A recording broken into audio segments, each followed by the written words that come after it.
이 겪어본 사람이 잘 안다고. 그래서 한번 검경 수사를 받아보신 분이라면 너 뭐 했어? 죄송합니다.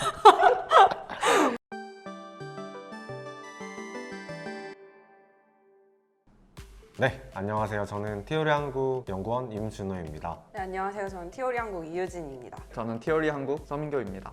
네, 이번 주제는요. 보통 이제 사람들이 링크를 들어갔는데 해킹 당했다. 그게 가능한지, 가능하다면 저희 컴퓨터를 전문적으로 하는 사람 입장에서 어떤 시나리오들이 있는지 한번 이야기를 나눠보려고 합니다.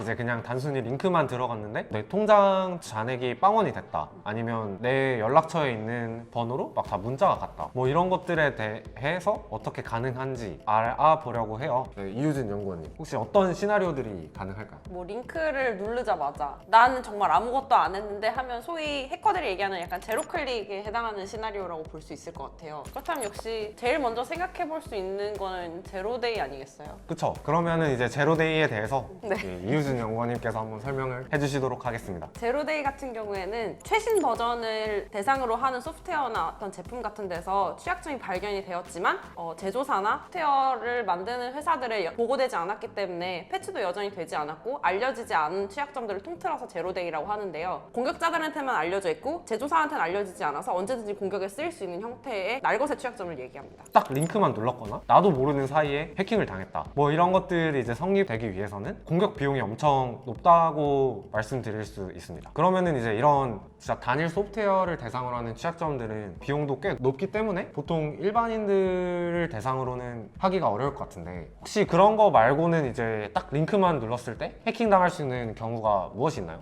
이제 웹사이트 자체에 취약점이 있는 경우인데요. 그 취약점의 경우에는 뭐 예를 들어서 크로스사이트 스크립트라던가 CSRF 같은 취약점이 있을 수 있습니다. 근데 만약에 이런 취약점들이 엄청 유명한 사이트들, 예를 들어서 인스타그램, 페이스북이라던가 아이클라우드 뭐 이런 유명한 사이트에서 그 취약점이 있다면은 링크에 접속하는 것만으로도 뭐 계정 정보가 털린다던가 내부 개인 정보가 유출된다던가 그 상황들이 발생할 수 있습니다.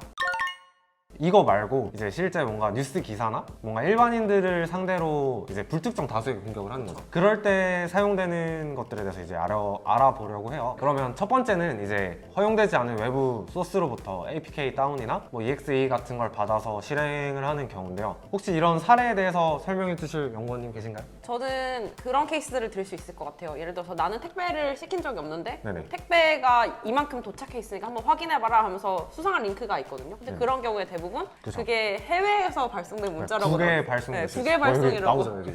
확인되지 않은 앱스토어나 이런 데로부터 그 APK 파일을 다운로드 받도록 시킨다거나 네네. 또 최근에 뉴스를 통해서 접하게 된 케이스인데 관내 코로나 바이러스 확진자에 대한 정보이다, 뭐 링크를 눌러가면 들어가서 볼 수 있다, 이렇게 해서 악성 앱을 다운로드 받게 시키는 그런 케이스들도 여기에 해당될 수 있을 것 같습니다. 네, 좋은 설명 감사합니다. 네.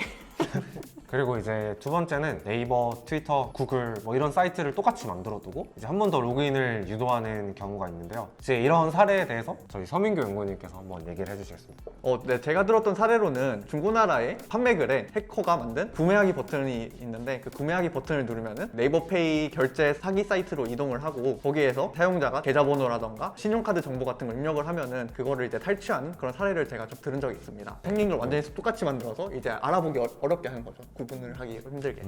네. 제가 더 여기서 설명을 붙여서 얘기를 하자면은 경찰이나 검찰 수사관인데 당신이 어떤 범죄에 연루되어 있다, 뭐 이런 식으로 유도를 해가지고 그 링크를 누르면은 이제 이걸 보려면 로그인을 해야 된다 하는데 이제 그게 뭐 네이버 창이거나 구글 창이고 뭐 그래가지고 나는 범죄에 연루된 사실이 없는데 그걸 확인하고 싶으니까 아무 생각 없이 이렇게 입력하게 되는 경우도 있긴 합니다. 그리고 세 번째는 이거는 시스템의 폐해? 그런 거라고 생각합니다. 예를 들어서 설명을 하자면은 회원가입을 할 때 이용 약관 다 안 읽고 그냥 스크롤하고 동의합니다 누르죠. 뭐 이런 것들 뿐만 아니라 뭐 어떤 응용 프로그램을 설치할 때 그냥 다 넥스트만 누르게 되고, 뭐 옛날 같은 경우는 액티브엑스를 설치해야 된다 그러면 그냥 설치하고 뭐 그런 경우가 많았잖아요. 신뢰할 수 없는 사이트에서도 그걸 하라고 했을 때 동일하게 한다는 문제점이 있는 거예요. 쉽게 설명을 하자면 웹사이트에서 권한 허용을 하는 거죠. 그러니까 브라우저 기술들이 발전을 해서 다른 응용 프로그램을 설치를 안 해도 화상회의를 진행할 수 있고 GPS 정보를 받아올 수도 있고 뭐 USB를 브라우저에서 불러올 수 있고 이런 상태거든요. 이제 대부분의 사람들은 그냥 다 안 읽고 무슨 창이 뜨고 얘 아니오만 있으니까 다 얘만 누르게 되는 경우가 참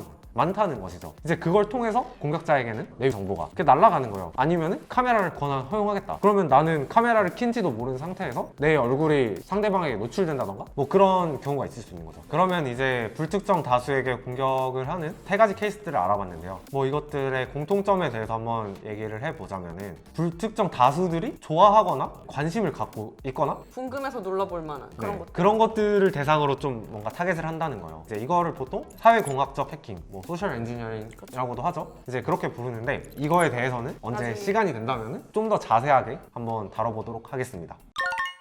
그러면 이제 이 공격자들이 나날이 갈수록 똑똑해지고 있잖아요. 그러면 저희는 이렇게 당하고만 있을 수 없는 상황인데 뭐 사실 공격을 하는 사람이 나쁜 거지만 나는 그래도 당하면 안 되니까 거기에 대해서 조심할 수 있는 것들이 무엇이 있을지에 대해서 한번 얘기를 나눠보겠습니다. 사실 아까 사회공학 해킹에 대해서 잠깐 얘기를 하셨는데 그냥 들었을 때는 굉장히 이런 거에 속는다고 싶지만 굉장히 교묘하고 섬세하게 설계된 것들을 보기에는 진짜랑 구분하기도 쉽지 않고 더군다나 사회공학적인 공격을 하는 사람들의 경우에는 빅팀의 심리를 정확하게 알고 진행을 하기 때문에 피해를 그쵸. 입을 수밖에 없는 상황이거든요. 먼저 습관해야 될 첫 번째 습관이 저는 도메인을 확인하는 거라고 생각을 하는데요. 앞서 얘기했던 것처럼 뭐 가짜 로그인 폼을 만든다든지 매우 정교하게 만들어서 구분이 힘들더라도 그 주소창에 실제로 어떤 사이트에 접속을 해서 내가 지금 이 로그인 폼을 보고 있는지를 확인할 수가 있거든요. 그 로그인 폼에 보면은 슬래시 앞에 있는 뭐뭐뭐.com 내지는 뭐뭐.co.kr 이런 도메인을 정확하게 확인해서 내가 지금 접속하고자 하는 곳이 이곳이 맞는지 이것을 확인하고 또 경우에 따라서는 인증서가 초록색으로 이렇게 자물쇠 모양의 인증서가 들어가 있는 경우가 있기 때문에 그 인증서까지 확인해서 정말 이게 위조되지 않은 진짜 사이트가 맞는지 확인하는 습관이 가장 먼저 필요할 것 같습니다.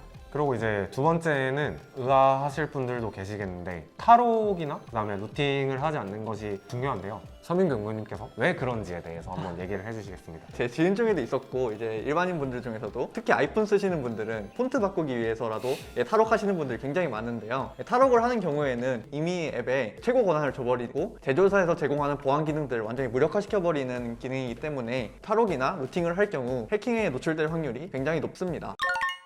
이제 여기까지 저희가 뭔가 사례를 기반으로 알아보았는데요. 링크만을 클릭했을 때 이제 거기서 뭔가 창이 떴을 때 얘를 눌렀거나 아니면 APK가 다운로드 받아지니까 이제 그걸 눌렀거나 별거 아니라고 네. 생각했던 것들이죠. 네, 그쵸. 하지만 엄청 별거였던 것들이 그럼. 문제가 되겠네요. 근데 이제 이게 왜 그러냐면 저희가 생각하기로는 뭐 예전부터 어떤 설치 프로그램이 떴을 때 그냥 얘를 누르고 뭐 이런 습관이 가장 잘못되어진 것 같아요. 뭐 그래서 전체적으로 정리를 하자면 도메인을 잘 확인하고 탈옥 같은 거 하지 말고 가장 중요한 거는 계속 의심을 해보는 거예요. 진부한 얘기일 수도 있겠지만 그냥 링크 같은 거 있을 때 이게 진짜 사이트인가?에 대해서 한번 다시 생각을 좀 해보시는 게 좋을 것 같습니다. 저희 티어리TV 구독자 여러분들은 위험에 노출되면 안 되기 때문에 저희가 말한 수칙들을 잘 지켜서 안전한 인터넷 생활 하시길 바랍니다. 네, 그러면 저희가 항상 댓글들을 잘 주시하고 스포를 하자면 조만간 책 추천하는 영상도 나올 거예요. 그래서 항상 주시하고 있으니까 많은 의견 남겨주시면 저희가 이제 재밌는 새로운 영상으로 보답해 드리도록 하겠습니다. 영상을 재밌게 보셨다면 구독. 좋아요. 알림 설정 부탁드립니다. 감사합니다. 감사합니다.